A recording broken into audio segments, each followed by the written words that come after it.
dar inicio.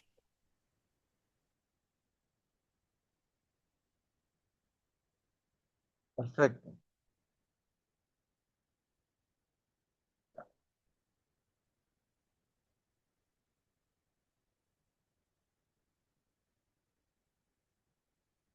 ¿Está viendo la presentación? Porque Sí, doctor, perfecto. me salió, porque yo no la estoy viendo, me salieron todos los... caramba. Sí, doctor, nosotros lo Ok, estamos viendo. listo, listo, perfecto. Ok, buenas noches a todos. Gracias por estar aquí con nosotros para compartir esta pequeña charla que tenemos hoy, el día de hoy. Y queremos darle, no sé qué pasa, ok. Quiero darle las gracias a todos ustedes, especialmente a la Sociedad Santanderiana, por la amable invitación.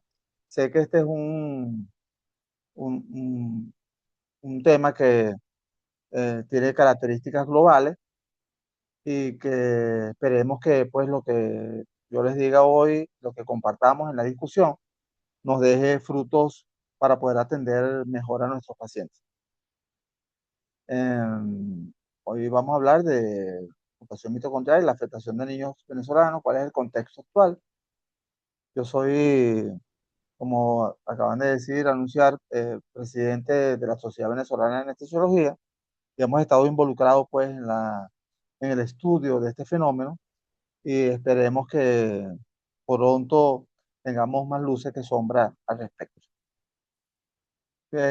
Iniciando, bueno, quisiera hacer un pequeño disclaimer, no tengo conflicto de interés en la presentación de esta charla y bueno, he utilizado alguna inteligencia artificial para la elaboración de las láminas y bueno, el resto de la presentación es con la poquita inteligencia que Dios me ha dado.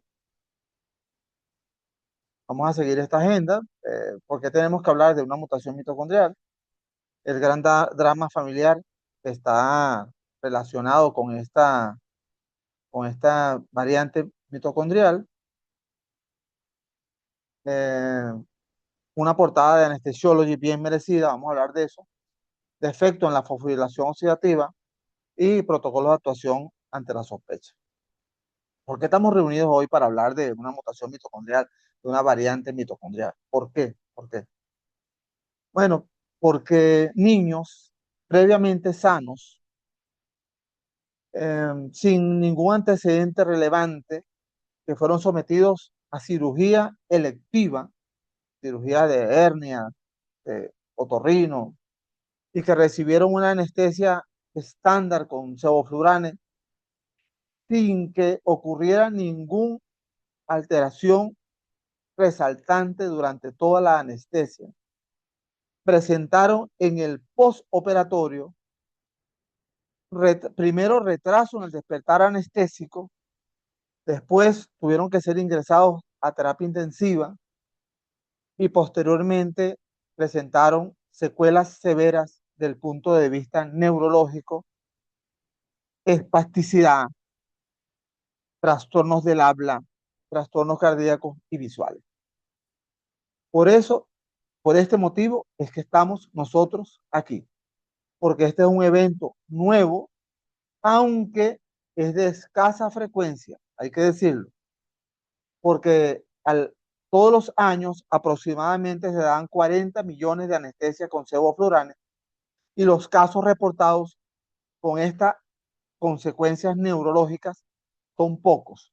Sin embargo, yo sé que tanto para el paciente como para sus familiares, como para el anestesiólogo y sus familiares, esto es una catástrofe y es terrible.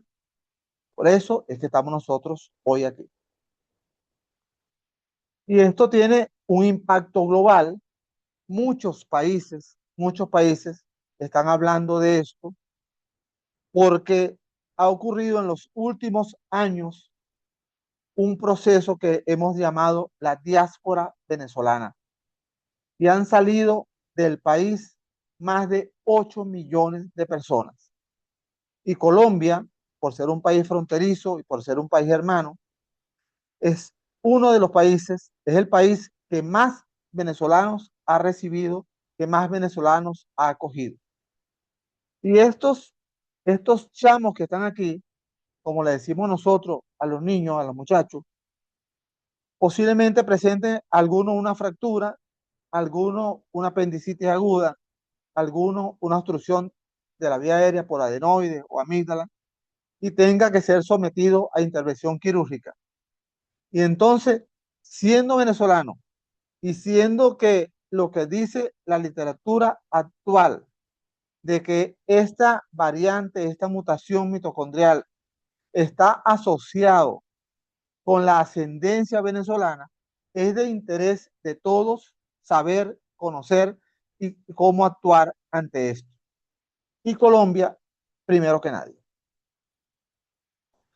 Aquí les traigo un pequeño eh, línea del tiempo que trata de reflejar lo que sucedió en los últimos años. Aquí faltan muchas referencias, pero vamos a hablar desde la primera, que fue el comunicado que salió la Sociedad Chilena de Anestesiología en julio de 2025, que fue la primera sociedad que alertó en forma clara que estaba sucediendo algo con niños y un adulto de ascendencia venezolana posterior a recibir anestesia con sevoflurane. Este es un comunicado que la Sociedad Chilena de Anestesiología sacó, publicó para todos los eh, médicos chilenos, que sin embargo trascendió al público general. Y lamentablemente, lo que más resaltó en el público general de ese comunicado era que decía niños de origen venezolano. Y entonces se trató de decir que había un rasgo de xenofobia en ese comunicado. Y nada más alejado de la verdad. Este es un comunicado apegado a un hecho científico que estaba sucediendo, un fenómeno que estaba sucediendo, un hecho en el cual resaltaba un problema y alertaba acerca del mismo. Por lo tanto, a raíz de allí empezaron a salir otros comunicados, el comunicado de SCARE, CEDAR, los españoles, la comunidad venezolana, la Sociedad Venezolana de Anestesiología, en agosto de 2025 sacó otro comunicado, la Sociedad Americana, ya vamos a hablar de eso. En noviembre de 2025 nosotros hicimos nuestro Congreso Venezolano y hablamos de este tema, y el 4 de febrero, casi simultáneamente, sacamos un segundo comunicado, tanto la Sociedad Venezolana de Anestesiología como la Sociedad Colombiana de Anestesia y Reanimación.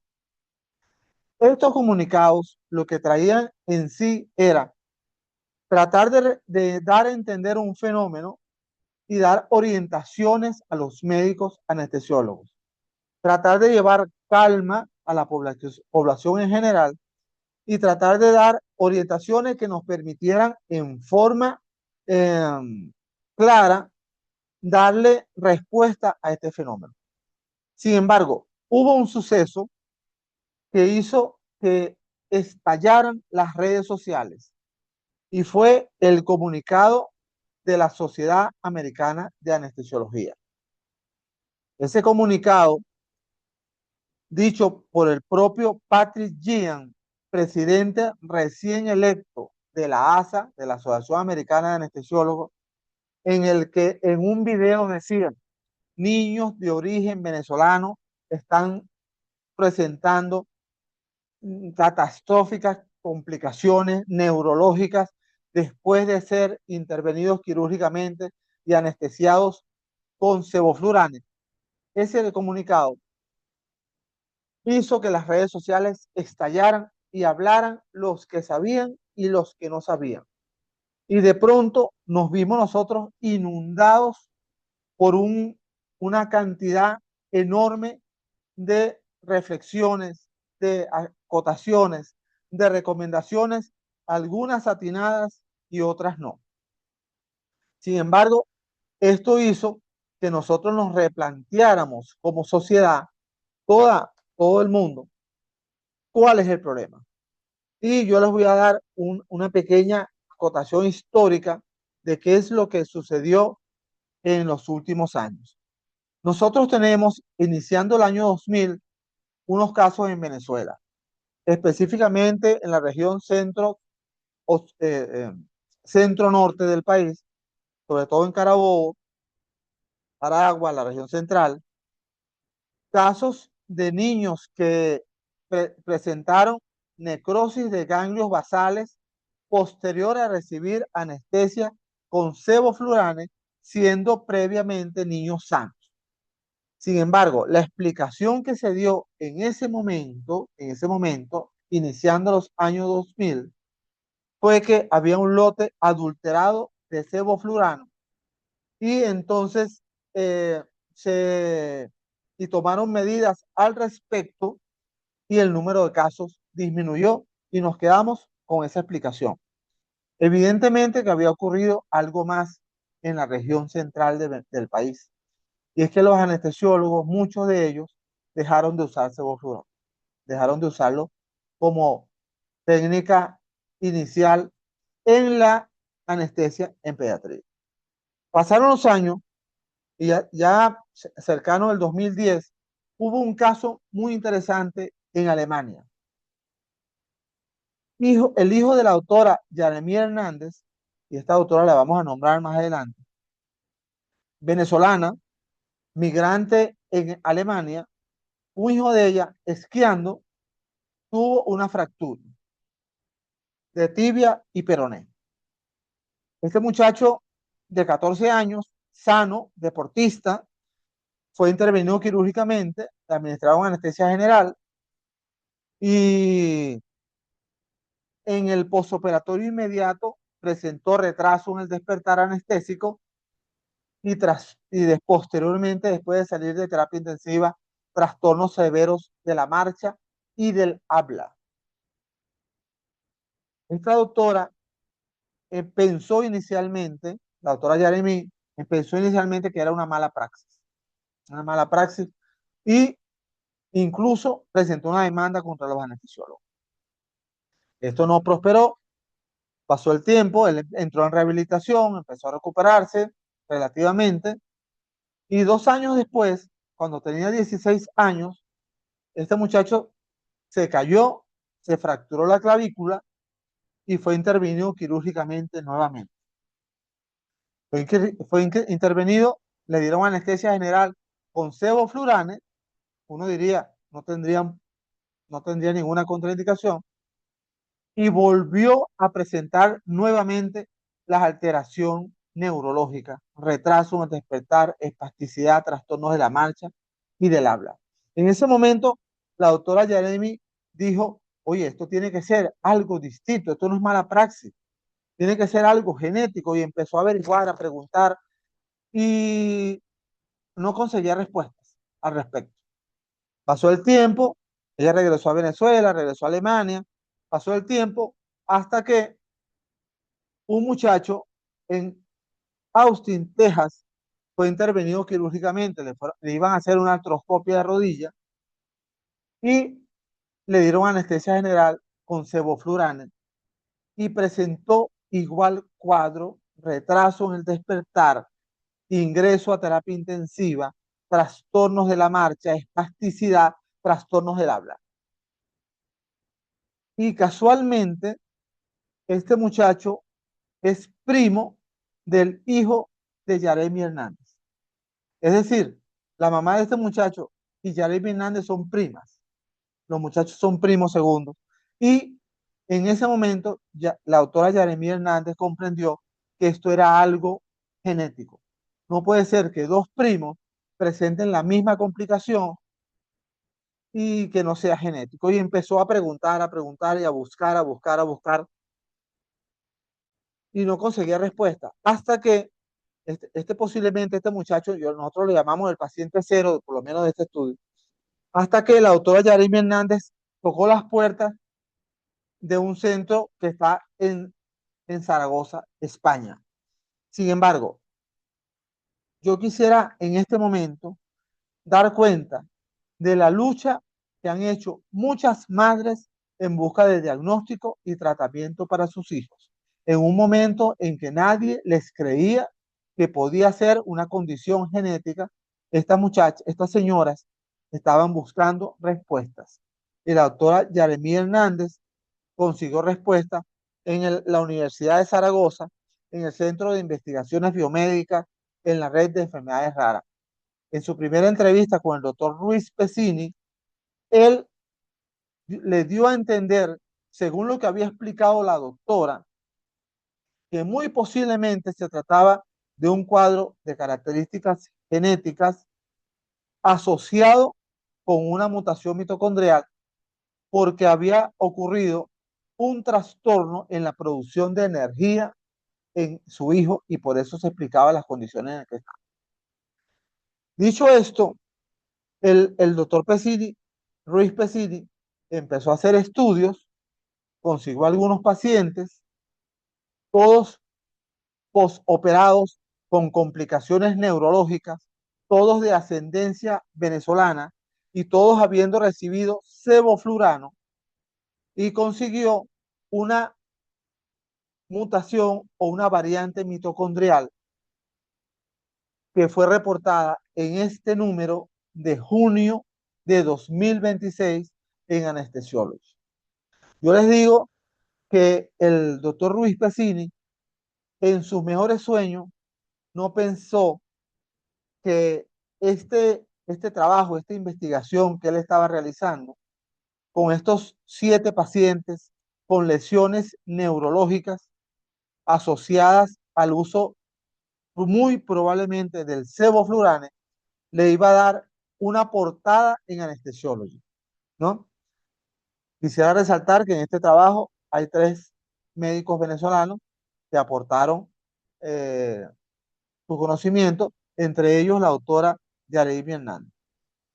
Yo le decía que no pensaba, el doctor Ruiz Pesini no creo que haya pensado que su trabajo, su investigación, iba a ser merecedora de la portada de Anesthesiology, de una infografía de Anesthesiology y del editorial de Anesthesiology. Esas 3 condiciones, esas 3 referencias, esas 3 cosas que sucedieron, creo que el doctor Pesini no se imaginó nunca que esto iba a suceder. De hecho, yo lo veo así como que si hubiese metido 3 goles en un partido. Y si Lucho Díaz lo pudo hacer, meter 3 goles, el doctor Pesini, Ruiz Pesini, también lo hizo. Metió 3 grandes golazos con este estudio. Y a este estudio vamos a hacer referencia en esta presentación. Y esta es la mutación que consiguió el doctor Ruiz Pesini. Y se llama así: MTND4M 11232 T por C P leucina 158 prolina. Yo cuando empecé a estudiar esto no entendía nada de eso. ¿Qué significaba esto? Esta es una mutación que está a nivel mitocondrial en la subunidad ND4, en el nucleótido mitocondrial 11.232, donde ocurrió un cambio de tiamina por citosina, lo cual produjo una conformación proteica de prolina en vez de leucina, en la posición 158. Para mí, esto era chino mandarín. Chino mandarín. No sabía qué significaba eso, pero nos hemos puesto a estudiar, tenemos meses estudiando para comprender este fenómeno. Este fenómeno, esta mutación, esta variante mitocondrial, produce en los portadores que son expuestos a sevoflurane, muy posiblemente en los portadores de esta mutación, al ser expuestos a sevoflurane, ocurre una crisis energética y durante el acto anestésico quirúrgico, en los órganos que son de mayor demanda energética, como el cerebro, el corazón, los músculos, se ven comprometidos y por eso hay el retraso en despertar anestésico y por eso hay em, por eso hay eh, ingreso a terapia no programado a terapia intensiva y grandes secuelas neurológicas. Por eso nosotros vamos a hablar en profundidad de qué significa esta mutación. La infografía, como ustedes saben, es la forma que tiene la revista de dar en forma gráfica una explicación de en qué consiste el trabajo, ¿no? Y entonces dice, oculto en el haplotipo, ¿no? Cómo el sevoflurane puede desencadenar lesión neurológica en adultos, porque hay adultos también, y niños. Y entonces en la infografía que hicimos la traducción, dice, se ha identificado una susceptibilidad genética en pacientes de ascendencia venezolana que sufrieron lesiones neurológicas graves o muerte tras la anestesia con sevoflurane. Una investigación revela una variante específica del ADN mitocondrial, el cual provoca una caída en el consumo de oxígeno celular a través del contacto con sevoflurane. Y esta variante, que está en la subunidad ND4, en el nucleótido 11.232, aumenta la sensibilidad celular hacia la toxicidad por el sevoflurane, produciendo una disminución en el consumo de oxígeno. Y esto es quizás lo más bonito, lo más bello, lo más resaltante de este trabajo. Ellos no solamente demostraron que los pacientes que habían tenido estas secuelas neurológicas tenían esta variante, esta mutación, que inicialmente se consideraba de significancia incierta, para decir que no, los pacientes que tienen esta variante son son niños sanos, pacientes sanos, hasta que son sometidos a, a la anestesia con sevoflurane. Y el sevoflurane es el que provoca, en definitiva, el fracaso energético. Ellos lo probaron haciendo la exposición de unos híbridos con sevoflurane y con propofol. Ahora, ¿qué son esos híbridos? El híbrido no es más que cuando se toma los ADN mitocondriales mutados y los incorporan a una célula donde le quitaron todos los ADN mitocondriales y entonces someten a esta célula, que en el trabajo fue unas plaquetas, esta célula que ahora estamos seguros de que solamente tiene ADN mutado, lo sometemos, estas células híbridas lo sometemos a la exposición con sevoflurano y con propofol, ¿no? Esta es una forma muy ética, muy bella de realizar un trabajo de experimentación sin exponer al peligro a los pacientes. ¿Qué sucedió cuando pusieron a estas células a sevoflurano y al propofol? Ya lo habíamos dicho. En los controles con sevoflurano, el consumo de oxígeno estuvo normal, pero en el haplotipo venezolano fracasó la producción de energía y el consumo de oxígeno estuvo muy bajo, alrededor del 10%. Con el propofol sucedió que el consumo de oxígeno estuvo normal tanto en los controles como en el haplotipo venezolano. Ojo, muy importante, con respecto al propofol, aunque el estudio dice que el propofol no tuvo ninguna incidencia en la consumo de oxígeno de la célula, hay que decir que se usó eh, como se utilizó propofol puro y no el propofol de uso comercial, que tiene una emulsión lipídica, y que solamente se usó una dosis en bolus del propofol y no con una dosis continua como se hace en el TCI, ¿no? Aquí me está sucediendo que la pantalla me va a disculpar un segundito. Ok. Así, nosotros podemos concluir que con el sevoflurano, en presencia de esta mutación mitocondrial, ocurre a nivel celular un fracaso en la producción energética y hay una disminución en el consumo de oxígeno. Esto explicaría por qué estos pacientes están presentando lesiones a nivel de los ganglios basales, ¿no? Es importante hacer la acotación con con el propofol. Ahora, ¿dónde está esta subunidad? Aquí le estoy enseñando el ADN mitocondrial. El ADN mitocondrial tiene forma circular. Recuerden ustedes que el ADN mitocondrial proviene muy posiblemente de una bacteria que fue imbuida por una bacteria, por eso tiene forma circular. Y la subunidad ND4 es esta que está aquí.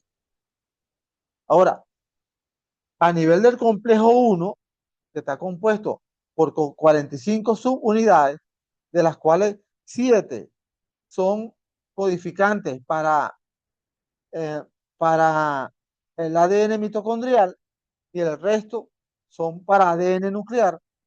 Aquí está la subunidad ND4 donde ocurre la mutación. Este complejo 1 tiene una muy importante función en la cadena transportadora de electrones en la fosforilación oxidativa y finalmente en la producción de ATP. Ya vamos a hablar de eso. Ahora, ¿qué sucede aquí en la subunidad ND4 donde está la mutación? Aquí lo podemos ver. En la, esta es el sitio en donde está la sustitución de leucina por prolina, la cual va a producir una alteración eh, eh, en su estructura bioquímica, en la estructura, la hace una especie de rotación de la proteína que la hace incapaz de generar electrones dentro de esta cadena transportadora de electrones.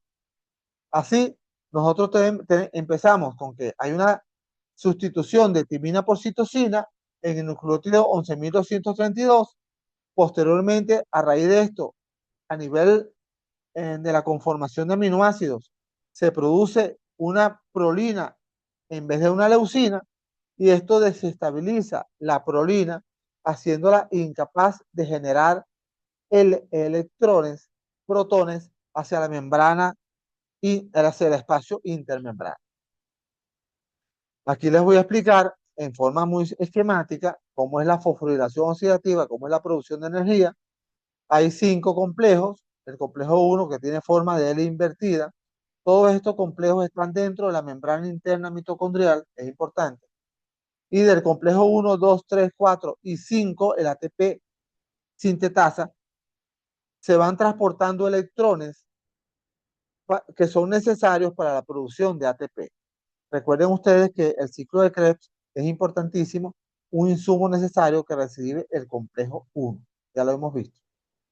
Ahora, ¿qué sucede cuando estos pacientes son normales? Normales, tienen una vida normal, algunos son deportistas, pero cuando se exponen al seborane, esta variante o esta mutación, sobre todo en su estado homoplásmico, es decir, que 100% tienen mitocondrias mutantes, esto hace que el complejo 1 sea incapaz de aportar protones para el espacio intermembranoso, intermembrana de la mitocondria, lo cual disminuye el potencial necesario para que la ATP sintetasa produzca ATP. Y siendo que se altera la producción de energía, entonces puede producirse lesiones neurológicas que explicarían el retraso en el despertar, el coma, el ingreso a terapia intensiva y las secuelas neurológicas que tienen estos pacientes.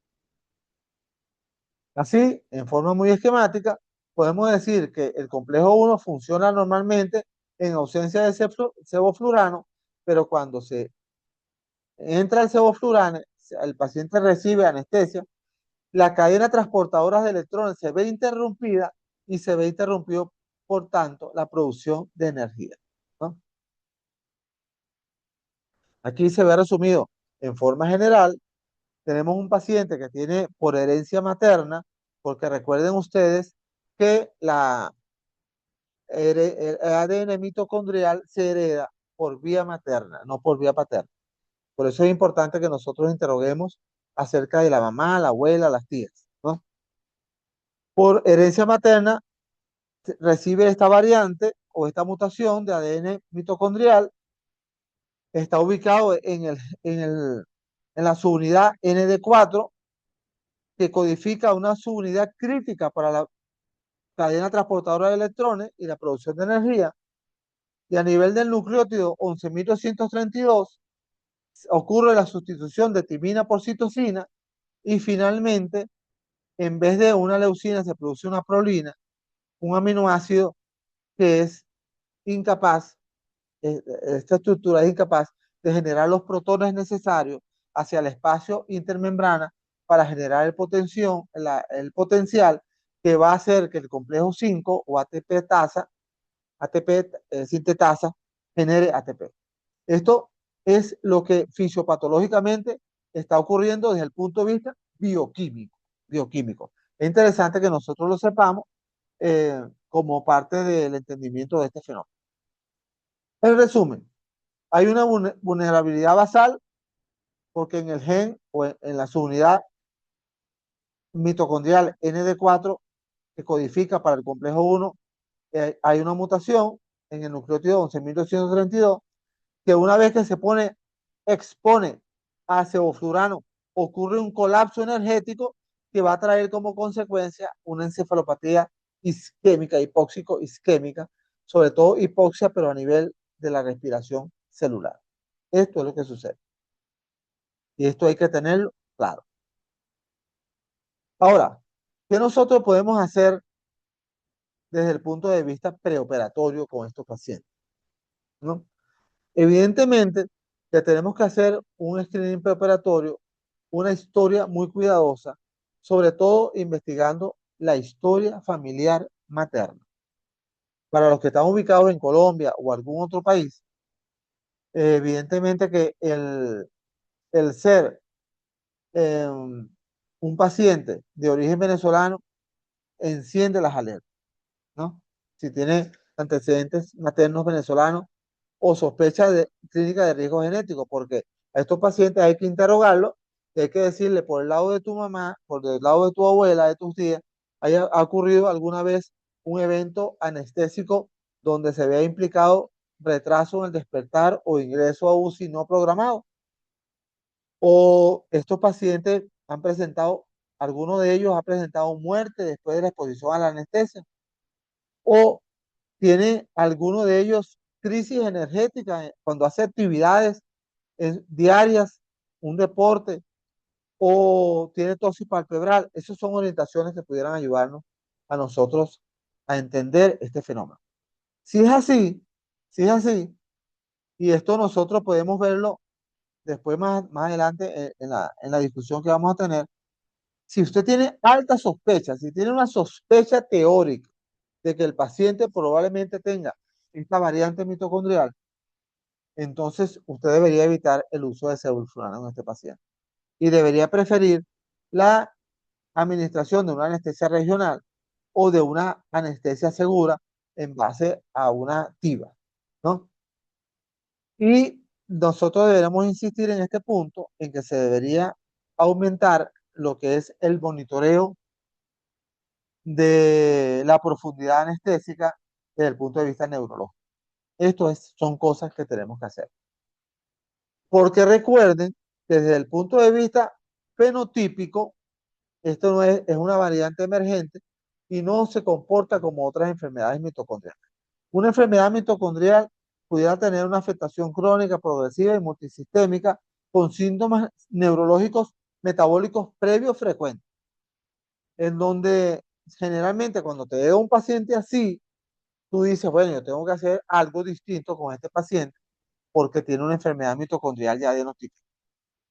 Pero con esta variante que es novedosa y que todavía no nos hemos adaptado completamente, los pacientes son sanos previamente, no presentan ningún tipo de sintomatología, algunos de ellos son deportistas Y el evento que se presenta, incluso no hay síntomas ni signos intraoperatorios, sino en el postoperatorio.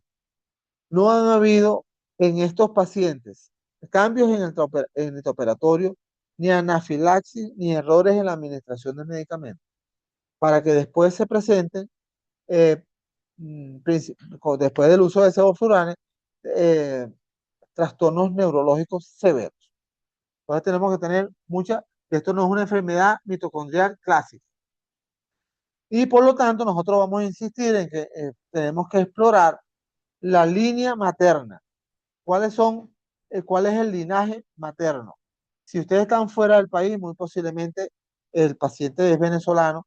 Si ustedes pudieran explorar si es del centro del país, si es de Carabobo, porque hay una teoría, quizás sin mucha sustentación, pero hay una teoría que la mayoría de los casos son de Carabobo.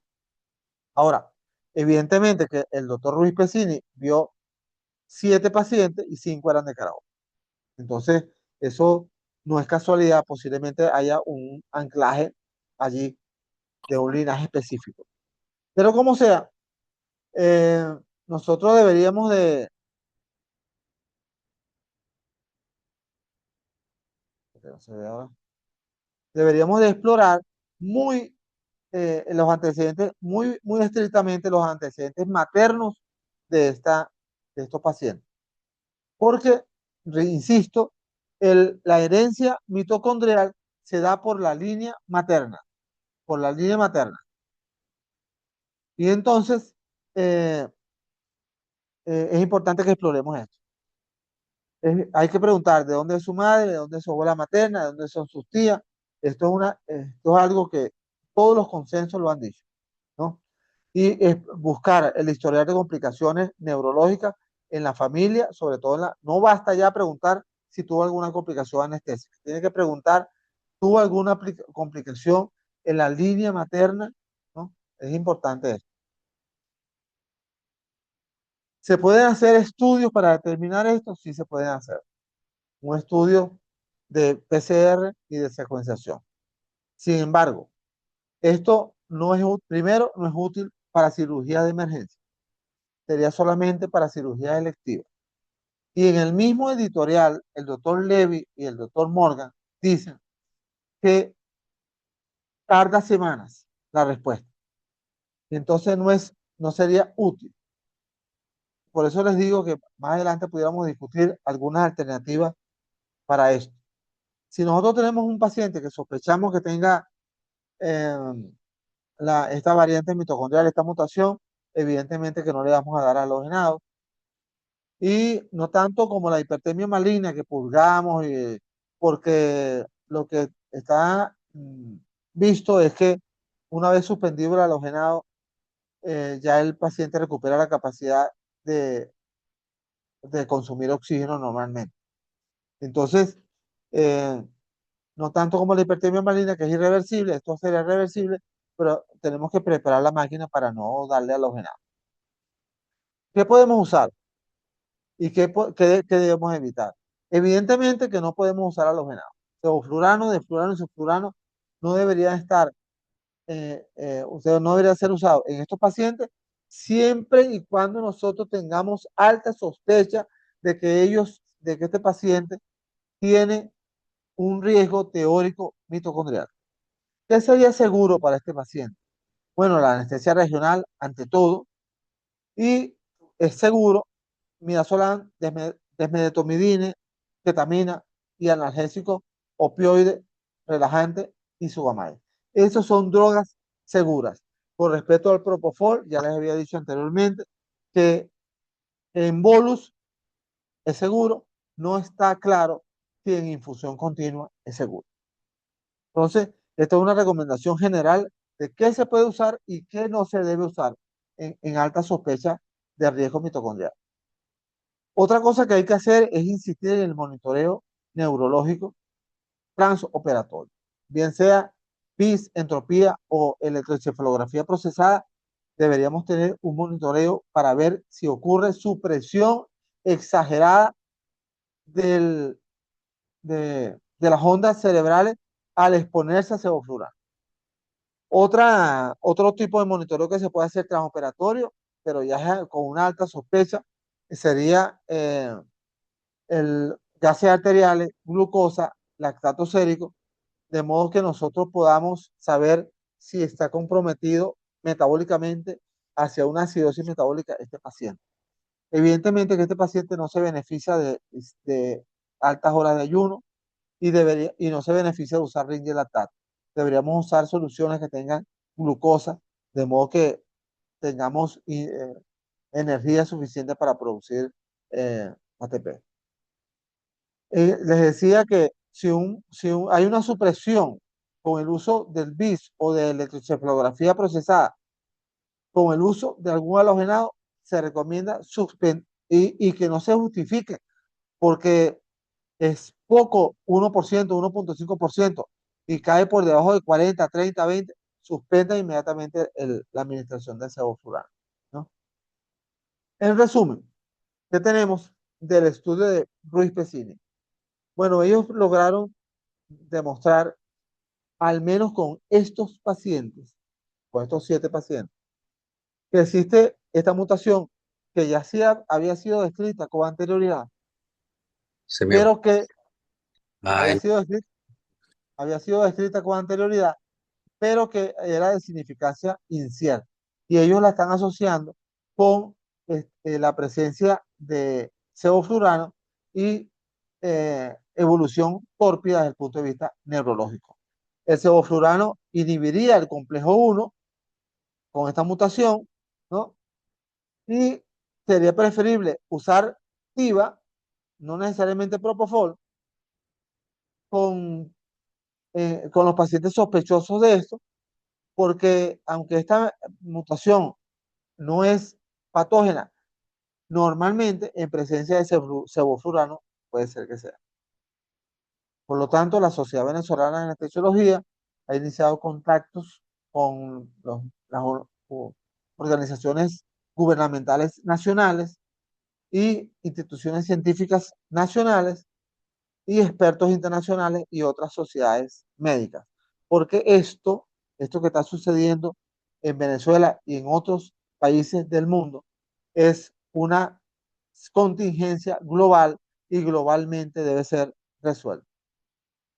Esta es una infografía que les comparto, que eso fue producida por el capítulo Carabobo de la Sociedad Venezolana de Anestesiología, donde resume toda esta charla que he dado. Y por último, bueno, nosotros tenemos una responsabilidad ética con estos pacientes. Debemos no hacerles daño administrándole una anestesia con halogenado a un paciente que tenga sospecha. Deberíamos hacer transparentes y reportar los casos que tengamos nosotros. Nosotros en nuestra página web tenemos un sitio para el reporte de ellos y nosotros consideramos que este problema, aunque es de escasa frecuencia y que no afecta a todos los pacientes, sino a muy pocos pacientes, el resultado siendo tan desastroso, deberíamos nosotros de actuar en forma global también. Les doy las gracias por su atención y estoy abierto a cualquier comentario o a cualquier pregunta que tengan. Muchas gracias. Muchas gracias, doctor Silva. Entonces, los doctores que tengan algún comentario, pregunta para hacerle al doctor Silva, pueden habilitar sus micrófonos y hacer los comentarios o dudas que tengan. bueno, muy buenas noches. ¿Me escuchan? Perfectamente, Jaime. Doctor, Edgar. Mi nombre es Edgar Jaime Pacheco, anestesiólogo, y hago hincapié en mencionarlo porque tuve la gran suerte de haber tenido como mi tutor y mi jefe residente al doctor Miguel Silva, allá en el umbral del siglo XXI, en el Hospital Militar Central de las Fuerzas Armadas Venezolanas. Un saludo muy cariñoso y muy especial, doctor Silva. Gracias, Eh, Edgar. Gracias. Gusto este, escucharte. Y considero que se hizo justicia de tenerlo de presidente de la Sociedad Venezolana de Anestesia, porque siempre ha sido una persona, un científico, una persona muy inquieta y muy estudiosa. Entonces se hizo justicia en ese aspecto. Yo quiero mencionar que en la época de la migración fuerte, en el hospital donde yo trabajaba, más del 80% de las personas que atendíamos eran venezolanos. Es un hospital público de referencia donde se atendían este tipo de pacientes y se siguen atendiendo todavía. Y pues es preocupante saber que existe esta posibilidad en cualquier momento en un paciente que uno no puede advertirlo. La pregunta es, las manifestaciones iniciales se confunden la fisiopatología lo confirma, que es una encefalopatía hipóxica, una encefalopatía eh, producida porque la mitocondria no puede procesar la glucosa y el oxígeno y no puede producir energía y se produce este tipo de manifestación. Siendo la mitocondria omnipresente en el organismo, yo quisiera preguntar si además de síntomas neurológicos, ¿por qué, por ejemplo, a nivel cardíaco o a nivel de órganos de alto consumo de oxígeno y de alto consumo energético como el corazón, el riñón, en menor proporción el hígado, la retina, ¿por qué no se menciona si es que se presentaron o es que no se presentaron síntomas relacionados con el uso de sevoflurane? Muchas gracias. Gracias, Edgar. Quiero, bueno, saludarte y muy grato para mí escuchar tu voz. Mira, en efecto, que quizás no se ha mencionado, pero tal cual como tú dices, la, el fracaso energético que ocurre afecta a los órganos que tienen mayor demanda de la misma, de la energía. Y sobre todo el tejido eh, nervioso es incapaz de generar otra forma de energía tal cual como sucede con otros tejidos, y es dependiente del oxígeno y de la glucosa.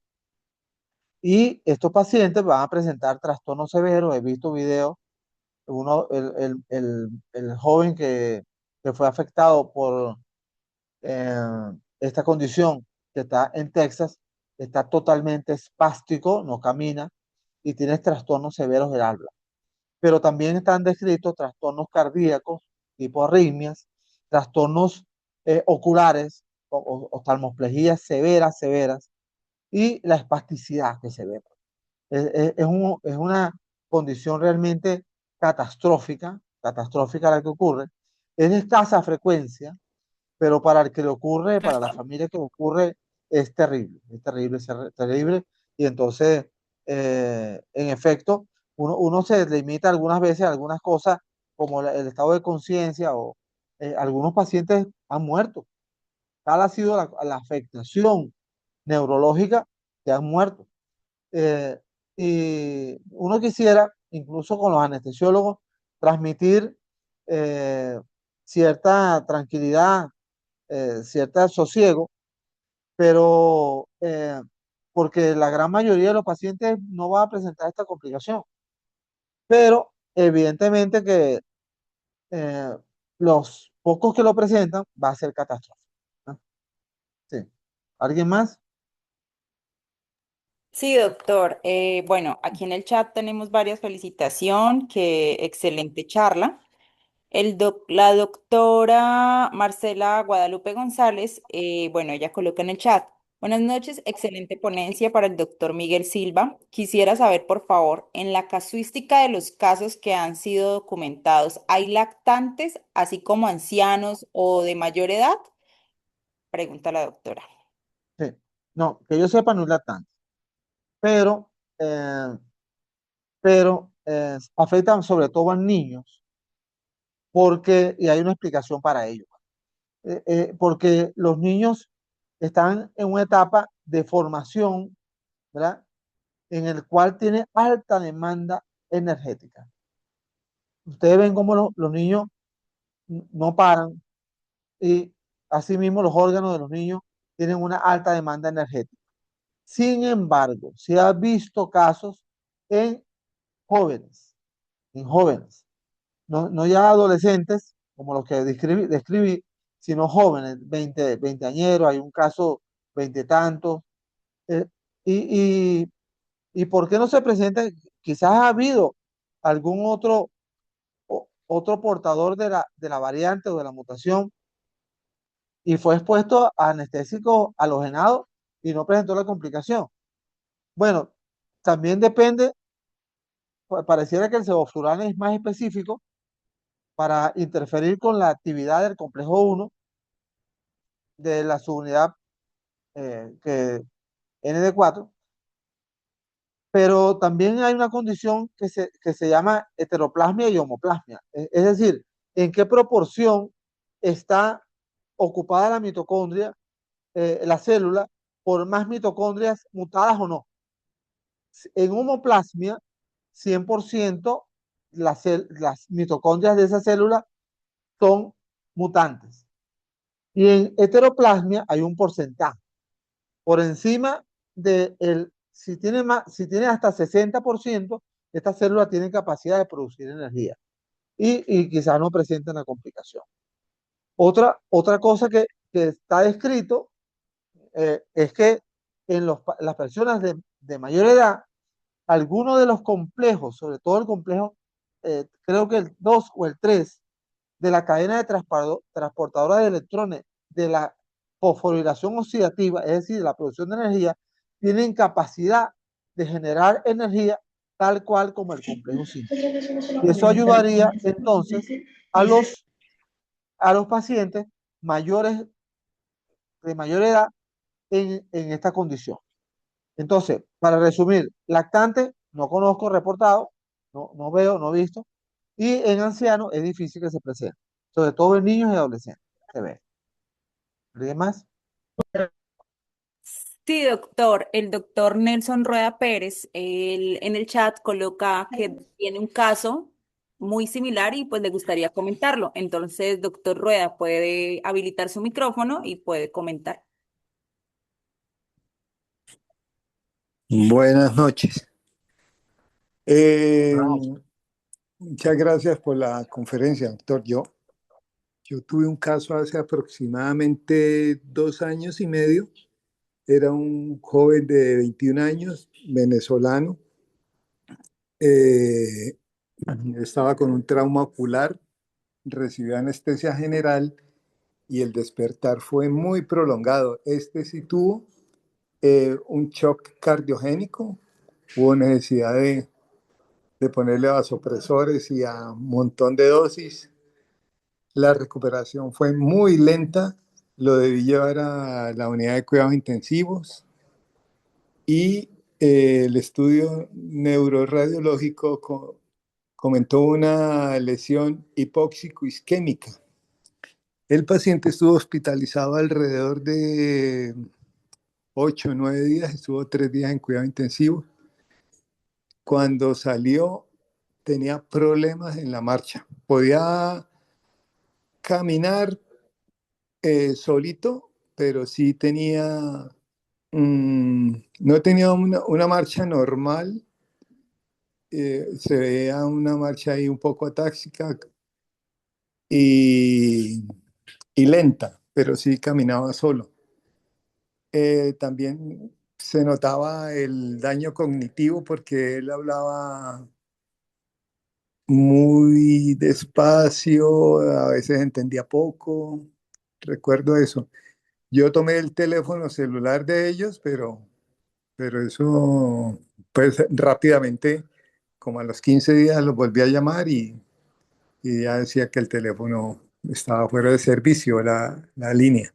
Pero muy interesante su conferencia, doctor. Ese día, pues obviamente uno sale con 50 interrogantes en la cabeza, qué hice mal, qué pasó, dónde ocurrió el problema y peor cuando se entera uno de la lesión hipóxico-isquémica eh, y uno dice, Dios, ¿qué pasó aquí? ¿Qué hice? Y claro, toda la vida seguí con ese interrogante hasta hoy. Muchas gracias, doctor. Mire, doctor Nelson, déjeme comentarle algo. Fíjese que la doctora Yaremía Hernández, tal cual como comenté en la charla, ella demandó a los médicos allá en Alemania, ¿no? Yo les conté que había unos casos inicialmente en Venezuela en los años, iniciando los años 2000, Y eso se solventó porque se pensó que era una adulteración que hicieron algunos eh, criminales del fármaco. Pero cuando ocurre el caso en Alemania, y uno tiende a pensar, bueno, en Alemania no van a falsificar ningún medicamento. Ella demandó a los médicos.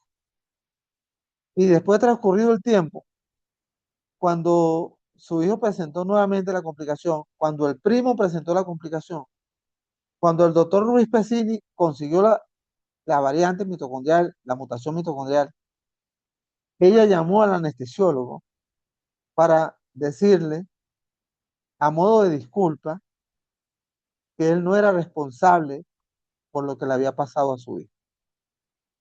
Y para ese anestesiólogo fue muy, muy, muy bueno que el peso que cargaba encima, pensando qué había hecho mal durante la cirugía, durante el acto anestésico quirúrgico, que haya desembocado en la condición del paciente.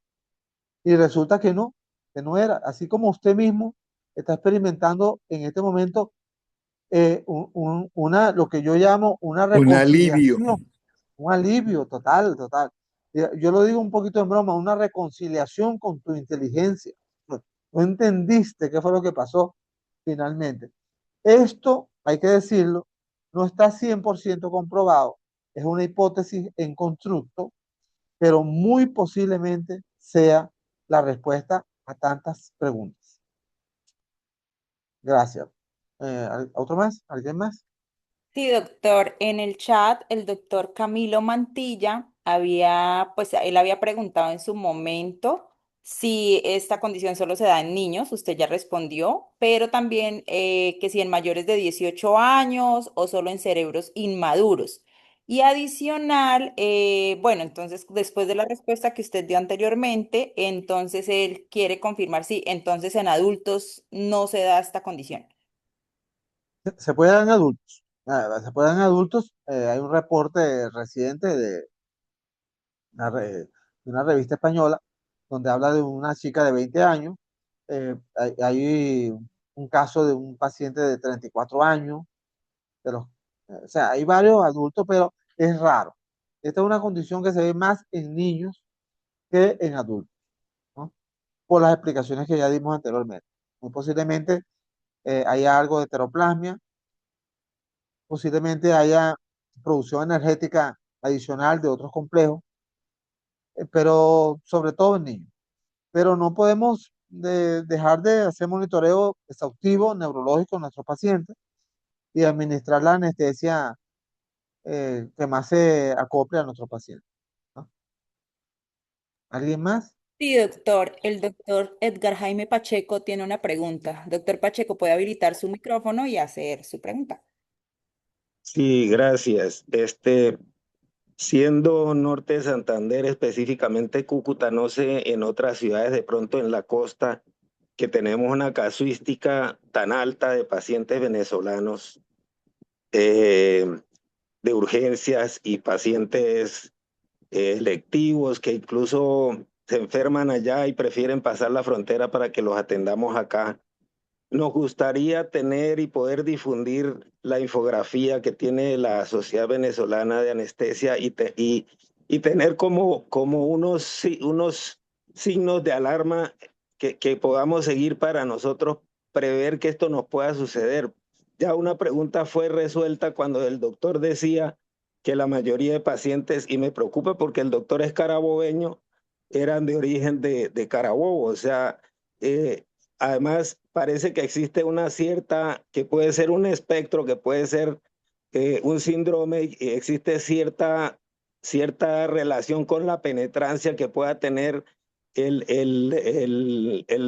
digamos, la manifestación genética y que muchos pacientes que hayamos tenido puede que no tengan esa condición predominante, pero que sí tengan dentro de su genoma alguna condición que pasa a su clínica, pero quisiera que pudiéramos difundir eso y que el doctor nos dé unos tips, nos dé unas señales acá de lo que nosotros nosotros debemos enfocarnos para detectar esos pacientes antes de suministrarles una anestesia. Muchísimas gracias. Sí, alguien en el chat quería que compartiéramos la infografía que habíamos puesto y la doctora Lola Morín, que es de la seccional del capítulo Carabobo, ya lo publicó allí en el chat. Eh, Como quieran, eso es público, pues y lo podemos utilizar para fines de prevención y académicos. Ahora, ¿qué nos orienta a nosotros? Bueno, evidentemente que un paciente eh, que que no sea venezolano, que no sea venezolano, es un paciente que tiene menos probabilidad. De un paciente venezolano que sea de Carabobo, tiene 15 veces más probabilidad de tener la mutación. Eso ya es algo. El hecho de que sea de otro estado distinto a Carabobo, ¿le quita la posibilidad? No, no le quita, no le quita. Le voy a contar algo de un paciente que vi recientemente, hace como un mes y tanto, algo así. Un niñito, 3 años, corriendo por el consultorio. La mamá es italiana, perdón, la mamá es hija de italiano y su mamá es italiana, su abuela es italiana. Y la bisabuela del niñito es italiana. Ese niñito no tiene ningún gen venezolano que nosotros podamos asociar con esta variante, esta mutación. Lo más probable es que no lo tenga. Se explora, el niño es venezolano, se explora por la línea materna un interrogatorio exhaustivo que nosotros podamos demostrar que sí es verdad, nosotros interrogamos eso. Y dicho sea de paso, en la hoja preanestésica debería haber una parte que diga, eh, eh, ¿cómo es? Una parte que se refiera a los antecedentes mitocondriales por probable mutación mitocondrial. Se exploró los antecedentes maternos, de la abuela, el origen, la condición física del paciente, si se cansa o no se cansa, si tiene algún tipo de oftalmoplejía, como tosis palpebral. Todo eso ayuda, todo eso ayuda. Quisiera hacer la acotación con lo de la prueba. Lo de la prueba, ya lo dijimos, no aplica en situación de emergencia y en muchos centros, esto es una historia, una anécdota que me contó Lola de un familiar, un sobrinito que tiene en Estados Unidos y iba a hacerse una cirugía electiva y lo mandaron como para junio para es la prueba. Y la prueba no es inmediata, no es como hacerse el PT-PTT o la glicemia, es una prueba que toma semanas. Entonces, hay que valorar mucho, pues. Yo creo que nosotros, por una consecuencia directa de esto es que estamos haciendo más TIVA, y paciente que sea un poquito sospechoso, no le demos Soborane, no le demos halogenado, vamos a darle otra cosa. Esa es la recomendación, Edgar. Bueno, doctor, también en el chat, la doctora Ángela Álvarez, pues ella menciona ahí en el chat como una situación que presentó en el 2020. Ella comenta que en el 2020 estábamos en pandemia, tuvimos un caso en el Hospital Miguel Pérez Carreño, un niño de 12 años solicitado para colocación de 2 clavitos en mano, un procedimiento que duró 10 minutos. El niño no se dejaba canalizar, se le realizó inducción inhalatoria y luego se le dio una sedación endovenosa. En el momento que terminó el procedimiento, el niño no despertaba, pero mantenía signos vitales adecuados y no desaturaba. Se le colocó una cánula y se llevó a UCPA. 3 minutos pasados en UCPA comenzó a convulsionar, quedando en estatus convulsivo. El niño pasa a unidad de cuidados intensivos y se le realizó seguimiento. Efectivamente reportó isquemia de ganglios basales. Para su momento, debido pues a, que era en el 2020, lo relacionaron con COVID. Sí, un caso extraño porque al parecer esta condición que nosotros estamos haciendo referencia, eh, el impacto mayor lo tienen los que usan más CAM de los halogenados, donde el dial lo ponemos más alto y durante más tiempo. En este caso, tan rápido fue una presentación y es una condición reversible.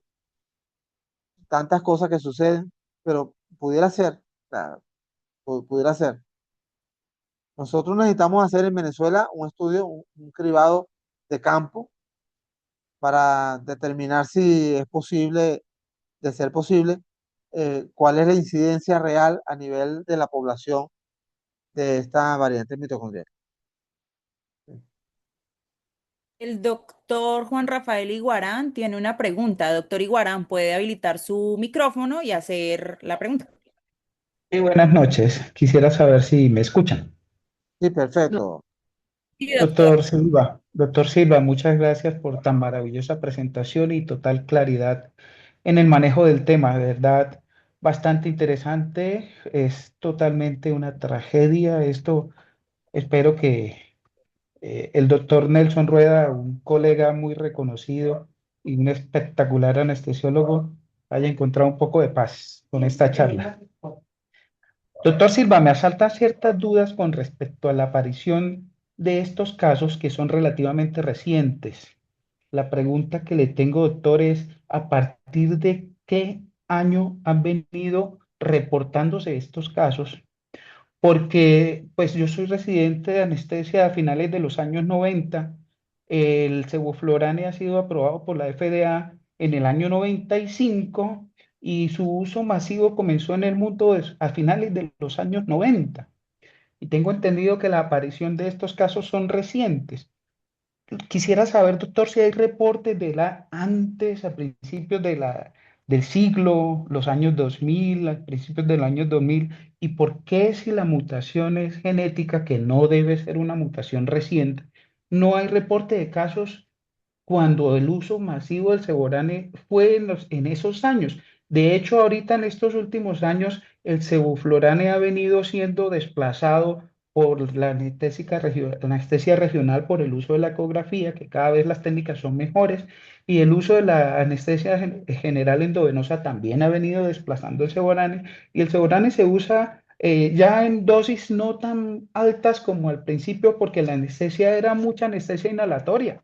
La anestesia balanceada vino ganando espacio con el tiempo y la anestesia endovenosa es también muy reciente. Quisiera saber si hay alguna interrogante con respecto a la aparición de esos casos. Doctor, mil gracias. Sí, gracias a ti. Eh, yo, al principio de la charla, hicimos mención de que iniciando los años 2000 empezaron a reportarse casos en, en Venezuela. El doctor Ruiz Pesini, sobre todo en Carabobo. El doctor Ruiz Pesini, en su presentación, la presentación que hizo en el Congreso Nacional en noviembre del año pasado, en Caracas, nos hizo referencia a que, siendo que los 8 casos que él examinó de 7 pacientes, 5 eran de Carabobo, había una incidencia, eso él dice, esto no era casualidad. La incidencia estadísticamente era 1 en 3,1 trillones de veces. Es decir, sería una casualidad cuando uno expresa una palabra así que dice, mira, eso será en 1 en 1 millón que sucede eso. Bueno, esto sería 1 en 3,1 trillones de veces. Es decir, no fue casualidad.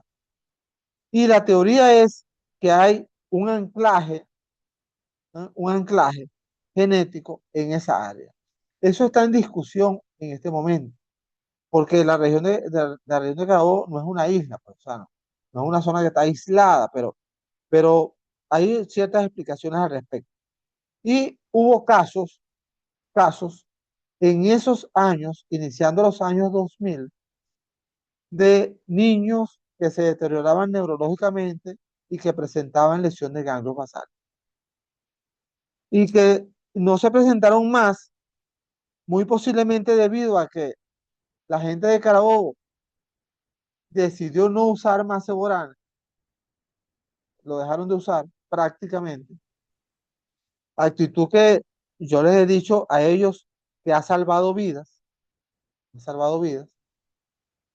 También puede ser que existan casos mutantes, pero con heteroplasmia, es decir, que la célula todavía tiene mitocondrias sanas, no mutantes, que pueden producir energía. Y entonces eso explicaría por qué no hay mayor número de casos. Pero sí, en efecto, estos casos se están refiriendo en, desde el año, de los años 2000, inicio de los 2000. Y como tú dices, eh, en, eh, cada día estamos dando más anestesia total endovenosa, cada día estamos haciendo más anestesia regional, eh, periféricas, que no son centrales, lo cual, y yo no creo que haya más casos o un número exagerado de casos. Lo que sucede es que se están visibilizando más. Evidentemente antes había un subregistro, y esto hacía que los casos fueran tratados de otra forma, algunos eran judicializados y no se sabían, la gente no quería que trascendieran, etcétera, etcétera. Situación que no sucede hoy mismo. Y tal cual como tú dijiste, representa un gran alivio para los anestesiólogos que se han visto involucrados en estos casos. Tal cual. ¿Otra Doctor, pregunta? sí, doctor, el doctor Ignacio Sergio Arenas, él propone coloca en el chat, buenas noches, ¿hay alguna asociación entre el CAM usado en los casos y el desenlace o es independiente de la dosis administrada? Sí, tal como lo dijimos ahorita. Mira, resulta difícil en la recopilación de casos, ¿no?, que se han hecho, que se describan exactamente cuál fue la cantidad de anestésico que se usó durante toda la cirugía. Es difícil, es difícil. Pero teóricamente, te lo digo, si a mayor CAN y a mayor tiempo de exposición con el halogenado, peor es la condición del paciente. Es decir, si tú tienes un monitoreo de electroencefalografía procesada y colocas 2% en el vaporizador de sevoflurane, o 1,5 o 1%, y tú ves que inmediatamente cae a 10, 20, entonces esa supresión tan exagerada es un indicativo para tú suspender el halogenado. Entonces, para contestar tu pregunta, pareciera que mientras más anestésico inhalado tipo halogenado reciba, peor. Tal cual. ¿Algún otro? Doctor, sí, el doctor Fernando Castro Espeleta, él coloca en el chat, dado que el NIRS refleja principalmente la oxigenación venosa cerebral regional, ¿podría tener utilidad como monitor temprano de falla bioenergética en estos pacientes? Mira, Fernando, me estás dando la gran oportunidad de decir que no sé, desconozco. Pero en efecto, tiene cierta lógica lo que dices, ¿verdad? Porque si esta espectrografía infrarroja pudiera detectar, medir la oxigenación real a nivel tisular, pudiera ser un monitor muy bueno a la hora de que sea comprometida la producción de energía a nivel de esos tejidos. ¿Ves? Muy posiblemente sea. Al menos me parece ingeniosa tu pregunta, y de contar con ese monitor, sería bueno ver en esta situación cómo se comportaría. Pareciera teóricamente que tiene alguna utilidad. Pareciera. El doctor Daniel José Cohen, él pregunta, ¿qué tan seguro es usar TIVA como alternativa anestésica? Entiendo que estos pacientes al usar la infusión continua de Propofol son más sensibles al síndrome de infusión por Propofol. Sí, mira, la activa sin propofol es totalmente segura en estos pacientes. La activa sin propofol. Desmedeto, eh, puede usar midazolam, ketamina, Remi, pero eh, se hace la salvedad con el propofol precisamente por eso que tú dices, porque el PRIS, el síndrome de infusión de propofol, pudiera ser una condición que favorezca la acidosis metabólica. Y entonces estaríamos dando insumos para que este paciente se complique. Si va a usar una TIVA segura, usa desmedeto y remi y ketamina y listo. Listo. ¿Alguien más? No, doctor, pues no tenemos más preguntas. Igual fue una Bueno, excelente Quisiera que me conversación. hicieras una conclusión, o sea, que me confirme si está El doctor. la conclusión que yo hago es correcta. El